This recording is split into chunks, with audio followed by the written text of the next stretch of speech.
thanks very much. Greetings from the Granite State. Longing to be back in Iowa. We'll be back soon. I started this journey about a year and a half ago. I'm the first openly gay candidate to ever run for President of the United States. I'm a longtime political consultant. I've been in the business a long time, having worked on 9 presidential campaigns. But I'm concerned about the direction of the country and the current leadership and also the Republican Party. And I want to bring a message of optimism, American spirit, and take a new direction than the current administration.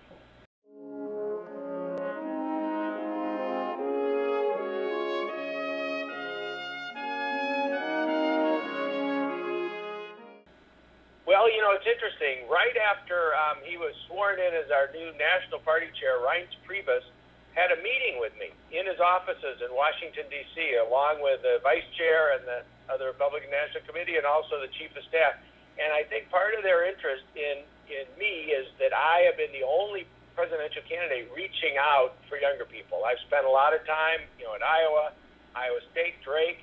I've probably spoken at, 30 or 35 universities and colleges around the country, several times each, to send a message, that the Republican Party, that the Fred Karger vision is one that welcomes younger people, that isn't hung up on the social issues, that brings people in because we're concerned about smaller government and more jobs and opportunity.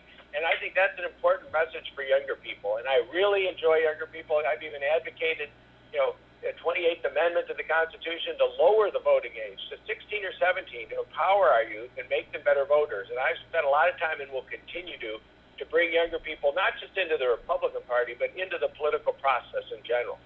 Mm-hmm.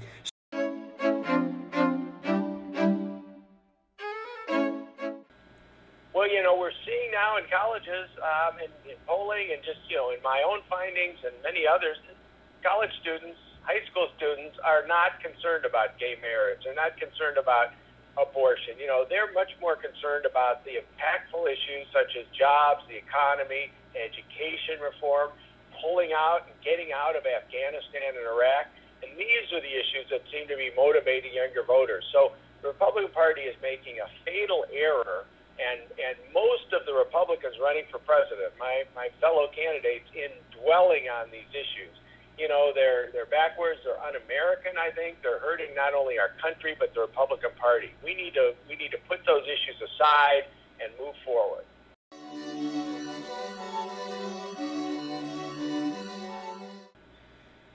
Well, thanks. I spent a lot of time on Ronald Reagan's political team and his operation, and I learned an awful lot from him.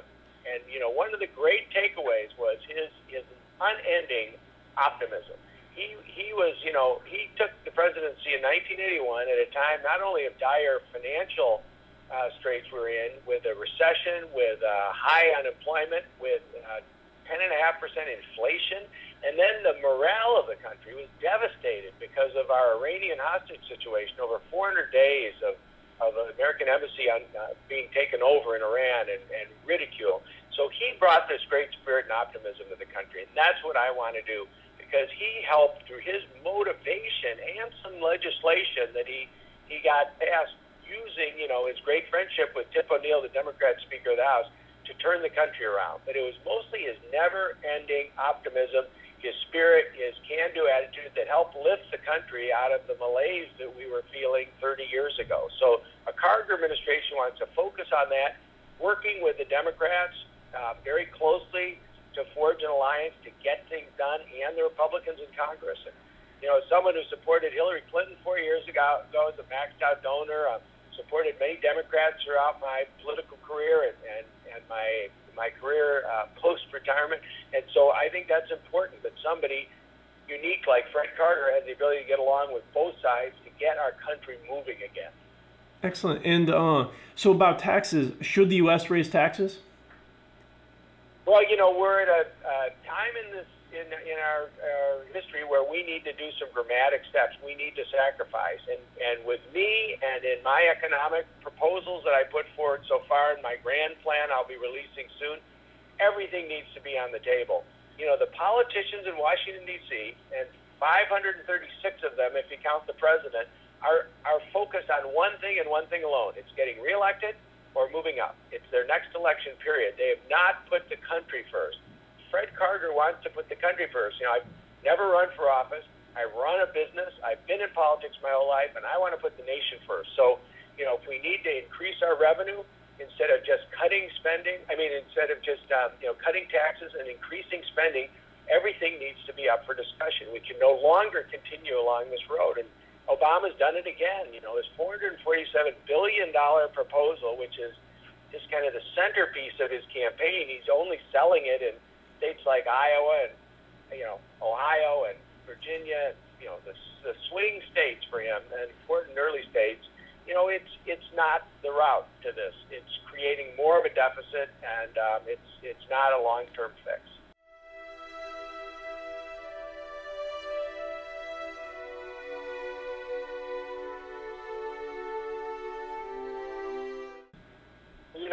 It's basic common sense right now for people. How many times in the summer do you go into a movie theater or an airport or a shopping mall and it's freezing and you're seeing people putting on sweaters, or you're in the winter, you go into those same public buildings and you're boiling. Let's just set those thermostats down a little lower in the winter and up a little higher in the summer. Let's not waste all this fuel. Let's be more of a fitness-conscious country. Let's walk some places. Let's ride bikes. Let's save on energy. Let's get scooters. Let's give some incentives and tax credits for, sort of smaller vehicles like scooters, like Segways, things like that people can do, but particularly on energy efficient. To be energy efficient, I grew up with two parents who were both children in the Depression and lived through World War II. I would get screamed at if I didn't turn the lights off when I left the room. So little things like that, multiplied by 307 million people, can have a dramatic impact on energy conservation today.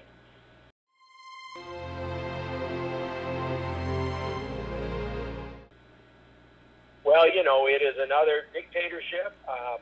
We're seeing the Arab Spring into the Arab summer and now fall when dictators are falling. And it is a brutal dictatorship. It is a threat to the United States. It's a threat to our biggest ally in the Middle East, Israel. And I think we need to do what we've done in some of these other situations. We need to watch it very closely, but I assume, and of course I'm not privy to the intelligence briefings and things, that our CIA is very active over there trying to make a change in leadership, because it should be a democracy. Not every country is ready for that. We're seeing what happens in Egypt. It's a roll of the dice. The administration, I think, has really had its eye off the ball there. Who knows what's going to happen there with the military leadership? Are they going to give up control? It's unlikely. But similar in Libya. But Assad needs to go. It's his father, and it was horrendous. And the brutality and the political imprisonments and torture and murders are no longer acceptable and never have been. But the line in the sand is drawn, and we need to accelerate the removal of Assad if we can. And I assume we're working on that.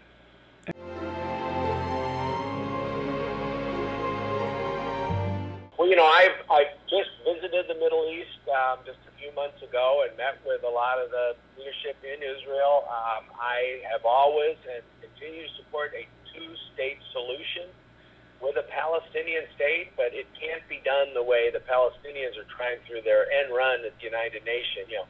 They say one thing publicly and another privately.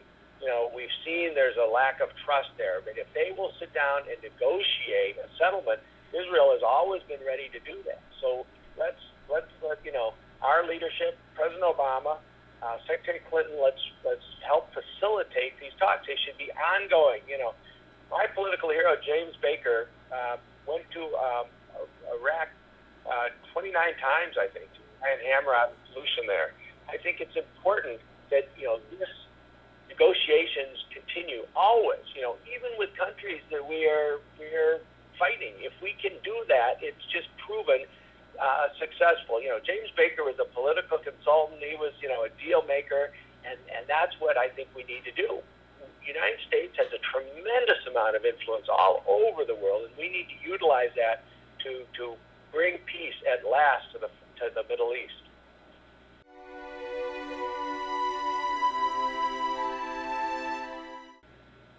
You know, I liked Bill Clinton. I liked his presidency. He was more of a moderate. He tended to get along with some Republicans, not all, but I particularly liked Hillary Clinton. You know, I'd met her several times. I think she was would have been an excellent president.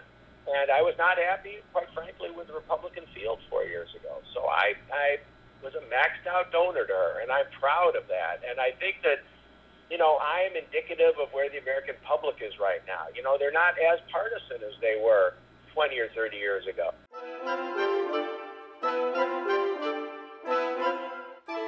You know, I think, you know, there's some great prospects out there.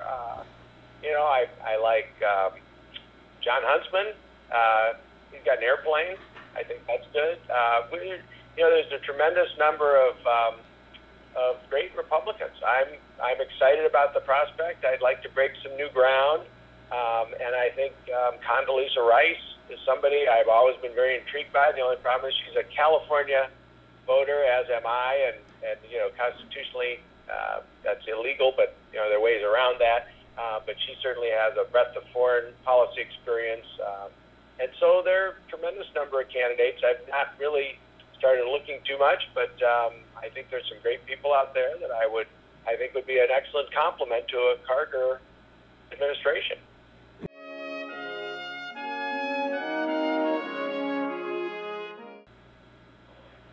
Well, you know, he's passed some good legislation on LGBT issues. He gets about a C, I think. He's done a pretty good job there.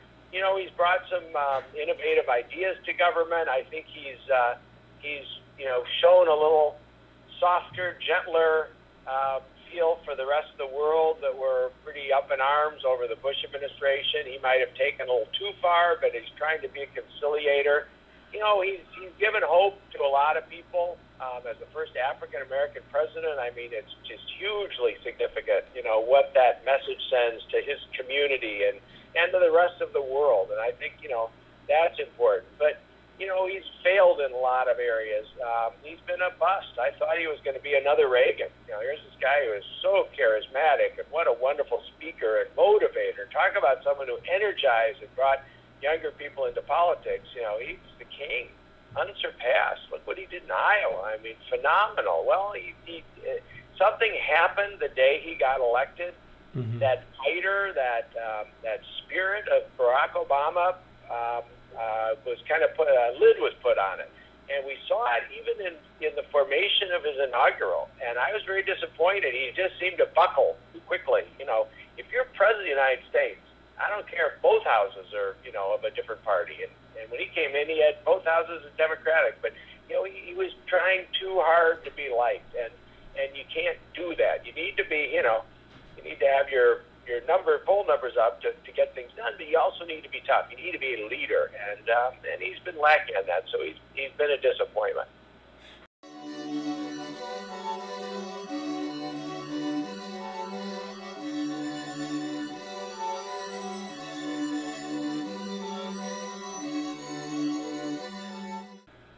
Well, actually, you know, the big black eye that Reagan had, and it was big, and his conduct as president was shameful on HIV and AIDS, you know, which was a new disease. It was discovered during his administration and was, of course, you know, its most deadly during his administration, and they remained silent until their good friend Rock Hudson contracted AIDS and passed away. But overall, you know, he was not a major social conservative in certainly on LGBT rights. As a matter of fact, and you know, my memoirs are out now. I got to give a plug for those. Fred Who, that's on Amazon on Kindle, and it's also on Nook and iBooks. And I talk about the heroic action of Ronald Reagan. It was something I was very involved in 1978. This is the time between he ran for president against Ford and when he won in 1980. So he's still running for president, basically.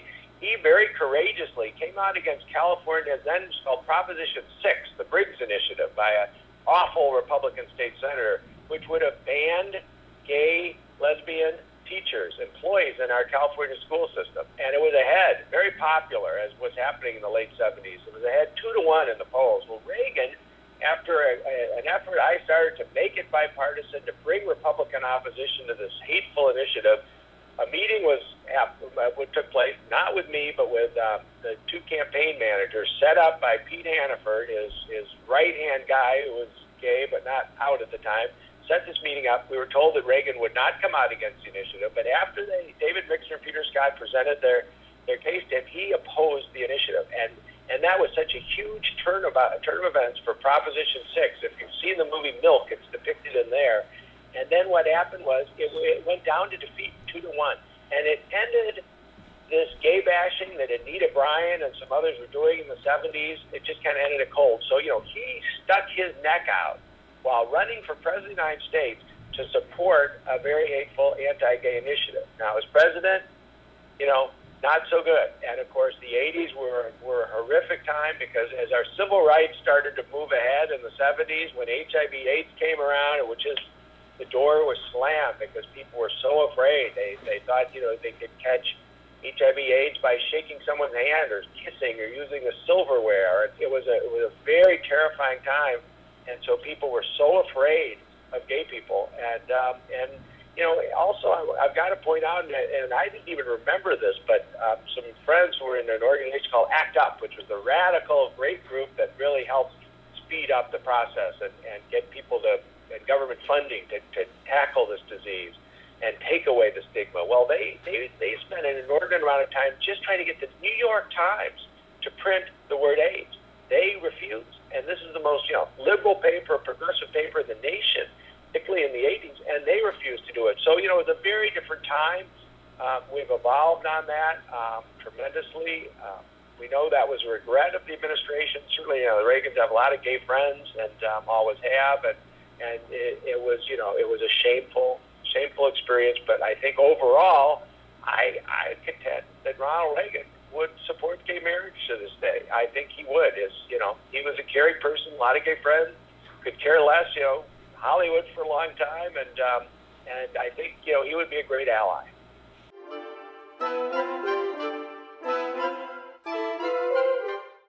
Well, thank you. We have a website called letfredin.com. We have petitions from time to time directed to the organizers. There's a debate coming up on Tuesday in New Hampshire, and I have apparently qualified again. I was told, you have to be at 2% in the national poll. I'm saying, well, let me send you the Harris Interactive National Poll, which the Washington Post, one of the sponsors, cites all the time. And I will show you I was at 2%. I was tied with Pawlenty when he was still in the race, tied with John Huntsman, former governor, and ahead of Rick Santorum and ahead of Gary Johnson, a former governor. So, let me in. I think I would add a great new dimension to the debates. I think I would talk about, moderating. I'll tell you one thing, and I'm going to be releasing a commercial on Monday, which is kind of what if Fred had been in that last debate in Florida when that soldier, that courageous Stephen Hill, stood there from Iraq and asked about the Don't Ask, Don't Tell repeal, the Rick Santorum. Well, when that audience booed, I would have interrupted, and I'm going to kind of show a reenactment of what that would have been like, because no one on that stage, not one of those 11 Republicans, chastised that audience for booing an American soldier. And so, that's why I need to be in there, particularly when they're talking about social issues that affect an entire number of Americans personally, and then, half the country, 56%, supports gay marriage. There's no one defending gay marriage. And so I want to be up on that stage. So your listeners can go to fredkarger.com.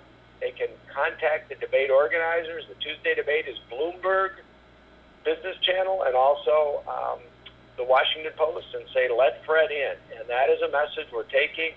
I hope to be in Iowa. You got a couple debates coming up this fall. I've been, treated so well by the Register and at Iowa City and all over the state. And I really hope to be in those debates and get a little different viewpoint out from the Republican Party. Much more of a centrist, moderate view, which is missing.